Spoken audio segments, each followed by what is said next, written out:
ಕರ್ನಾಟಕ ದೇಶದ ದಟ್ಟ ಅರಣ್ಯದಲ್ಲಿ ಮಹರ್ಷಿ ಗಾಯತ್ರಿಯ ಆಶ್ರಮವಿತ್ತು. ಒಮ್ಮೆ ಗಾಯತ್ರಿ ಋಷಿಯು ತಪಸ್ಸಿನಲ್ಲಿ ತೊಡಗಿದ್ದಾಗ ಆಕಾಶದಿಂದ ಗಂಧರ್ವನೊಬ್ಬನ ಧ್ವನಿ ಕೇಳಿಸಿತು. ಗಂಧರ್ವ: ಋಷಿ ಮಹಾಶಯ, ಪರ್ವತದ ಮೇಲಿರುವ ಅಮೃತ ಹೂವುಗಳನ್ನು ರಾಕ್ಷಸರು ಕಳ್ಳತನ ಮಾಡಲು ಮುಂದಾಗಿದ್ದಾರೆ. ಗಾಯತ್ರಿ ಋಷಿಯು ಆತಂಕಗೊಂಡರು.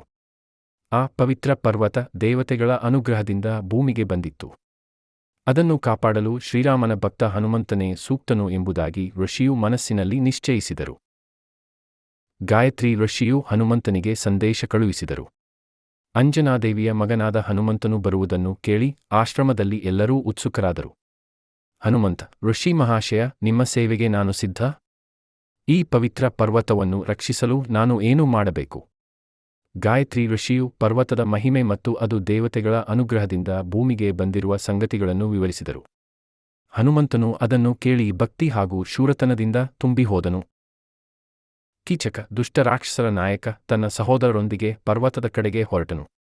ಅವನಿಗೆ ಪವಿತ್ರ ಹೂವಿನ ಮಹಿಮೆ ತಿಳಿದಿತ್ತು. ಕೀಚಕ: ಈ ಹೂವನ್ನು ನಮ್ಮನ್ನು ಅಮರರನ್ನಾಗಿಸುತ್ತದೆ. ಯಾರೇ ಅಡ್ಡ ಬಂದರೂ ಅವರ ಜೀವ ಹರಾಜಾಗಲಿದೆ.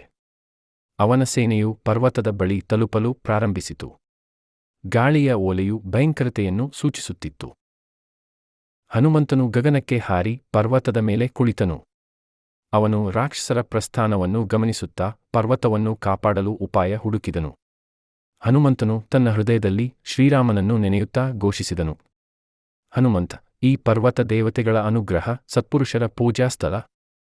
ದುಷ್ಟರ ಕೈಗೆ ಅದು ಬೀಳಲು ಸಾಧ್ಯವಿಲ್ಲ. ಕೀಚಕ ಮತ್ತು ಅವನ ಯೋಧರು ಪರ್ವತದ ಬಳಿ ತಲುಪಿದರು. ಹನುಮಂತನು ತನ್ನ ಗದೆಯನ್ನು ಮೇಲೆ ಎತ್ತಿ ಅವರನ್ನು ಎಚ್ಚರಿಸಿದನು: ಹನುಮಂತ, ನೀವು ಹಿಂತಿರುಗಿ ಹೋಗಿ. ಇಲ್ಲದಿದ್ದರೆ ನಿಮ್ಮ ಅಂತ್ಯ ಖಚಿತ. ಕೀಚಕ: ನಮ್ಮನ್ನು ತಡೆಯಲು ನೀನು ಯಾರು?